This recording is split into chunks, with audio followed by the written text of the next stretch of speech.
नमस्कार। आज हम लोग प्रतियोगी परीक्षाओं को क्रैक करने के लिए एक एक्सपर्ट की स्ट्रैटेजी को समझने वाले हैं। खास तौर पर ये कि जो 4 बड़े सब्जेक्ट्स हैं उनको एक साथ कैसे हैंडल किया जाए। अच्छा, ये वो सवाल है जो हर एस्पिरेंट के दिमाग में घूमता रहता है ना? कि भाई चार चार सब्जेक्ट्स को एक साथ मैनेज कैसे करें। ये अपने आप में ही एक एग्जाम जैसा है। तो चलिए आज इसी पहेली को सुलझाने की कोशिश करते हैं। तो हमारा प्लान क्या है? देखिए, हम एक एक करके हर सब्जेक्ट के यूनिक चैलेंज को समझेंगे और फिर आखिर में इन सबको मिलाकर एक सॉलिड प्रैक्टिकल स्टडी प्लान तैयार करेंगे। चलिए शुरू करते हैं। सबसे पहले ये समझते हैं कि ये 4 सब्जेक्ट चैलेंज आखिर है क्या और ये इतना मुश्किल क्यों लगता है। तो एसएससी, सीजीएल और सीपीओ जैसी जो गवर्नमेंट जॉब्स हैं उनके लिए ये 4 पिलर्स हैं। सक्सेस के लिए इन चारों में मास्टरी चाहिए। लेकिन मजे की बात यह है कि हर सब्जेक्ट को टैकल करने का तरीका एकदम अलग है। अब आते हैं पहले सब्जेक्ट पर, रीजनिंग। इसे तुरंत जीत या क्विक विन इसलिए कहा जा रहा है क्योंकि ये वो सेक्शन है जिसमें सबसे तेजी से और कॉन्फिडेंस के साथ मास्टर बना जा सकता है। रीजनिंग में मास्टर बनने के लिए सालों नहीं लगते। एक फोकस्ड अप्रोच के साथ सिर्फ 6 से 8 महीने में इसमें टॉप स्कोर लाया जा सकता है। और उसके बाद बस प्रैक्टिस, रेगुलर प्रैक्टिस, ताकि वो लेवल बना रहे। तो यहाँ पर बात सीधी है। रीजनिंग में टारगेट 45 प्लस का होना चाहिए और ये बिल्कुल पॉसिबल है। स्ट्रैटेजी, सिलेबस को एक बार ढंग से खत्म करें और फिर अपनी स्पीड और एक्यूरेसी बनाए रखने के लिए सेक्शनल मॉक टेस्ट्स देते रहें। बस। Section 3 English. ज्यादातर एस्पिरेंट्स यहाँ एक कॉमन मिस्टेक करते हैं, लेकिन एक ज्यादा इफेक्टिव स्ट्रैटेजी भी है जो अक्सर नजरअंदाज हो जाती है।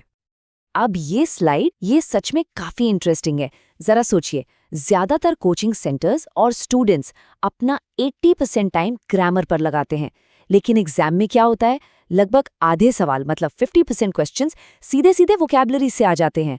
तो ये कितना बड़ा मिसमैच है कि हम एनर्जी कहाँ लगा रहे हैं और मार्क्स असल में कहाँ से आ रहे हैं। और ये चार्ट इस बात को और साफ कर देता है। 25 में से 12 सवाल, लगभग आधे, सीधे वोकैबुलरी पर बेस्ड हैं। इसका मतलब है कि ग्रामर से कहीं ज्यादा वोकैबुलरी इंग्लिश के स्कोर को बना या बिगाड़ सकती है। तो सॉल्यूशन क्या है? वोकैबुलरी के इस खेल में महारत हासिल करना। अच्छी बात यह है कि एसएससी की वोकैबुलरी काफी हद तक फिक्स्ड है। करीब 3 से 4 हजार वर्ड्स हैं जो बार बार रिपीट होते हैं।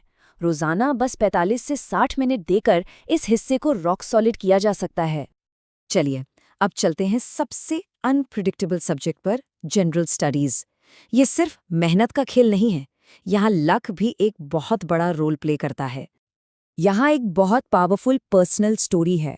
1 साल तैयारी में कोई कसर नहीं छोड़ी, मतलब 8000 से ज्यादा वन लाइनर करंट अफेयर्स रट लिए।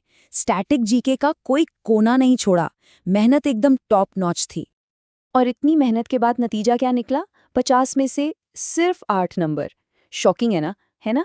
ये दिखाता है कि जीएस में मेहनत और रिजल्ट का सीधा कनेक्शन हो, ये जरूरी नहीं। लेकिन कहानी यहाँ खत्म नहीं होती। अगले साल नॉलेज बेस तो वही था, लेकिन कुछ और था जो बदल गया और स्कोर सीधा 8 से उछलकर 34 पर पहुंच गया। क्या बदला? लक। उस दिन एग्जाम में जो सवाल आए वो पड़ी हुई चीजों से मैच कर गए। किस्मत अच्छी थी। तो यहाँ से सबसे बड़ी लर्निंग यही है, जीएस में सक्सेस हार्डवर्क और एग्जाम के दिन आपकी किस्मत का कॉम्बिनेशन है। तैयारी तो अपने हाथ में है, लेकिन लक फैक्टर को भी मानना पड़ेगा। अब आते हैं मैथ्स पर। ये सिर्फ एक सब्जेक्ट नहीं है, ये एक पोटेंशियल ट्रैप है। अगर सावधान न रहें तो ये आपकी पूरी तैयारी को डीरेल कर सकता है। मैथ्स का नेचर ही ऐसा है कि वो बहुत इंटरेस्टिंग हो सकता है। एक नया सवाल, एक नई ट्रिक और आप घंटों उसमें खो सकते हैं। प्रॉब्लम ये है कि ये इंटरेस्ट आपसे दूसरे सब्जेक्ट्स का टाइम छीन सकता है। और ये शायद सबसे शॉकिंग एडवाइस है, वो भी एक मैथ्स टीचर की तरफ से, लेकिन ये बहुत जरूरी है। देखिए, पॉइंट सिंपल है, लक्ष्य सिलेक्शन लेना है, मैथमेटिशियन बनना नहीं। सक्सेस के लिए चारों सब्जेक्ट्स में एक बैलेंस बनाना ही पड़ेगा। ठीक है, तो चलिए अब इन सारी स्ट्रैटेजीज को एक साथ जोड़ते हैं। इस फाइनल सेक्शन में हम एक डेली प्लान देखेंगे जो इन सभी प्रिंसिपल्स को एक्शन में लाता है। तो ये है एक स्मार्ट डेली शेड्यूल का ब्लूप्रिंट। सुबह की शुरुआत रटने वाले टॉपिक से, जब दिमाग एकदम फ्रेश हो, जैसे वोकैबुलरी और करंट अफेयर्स।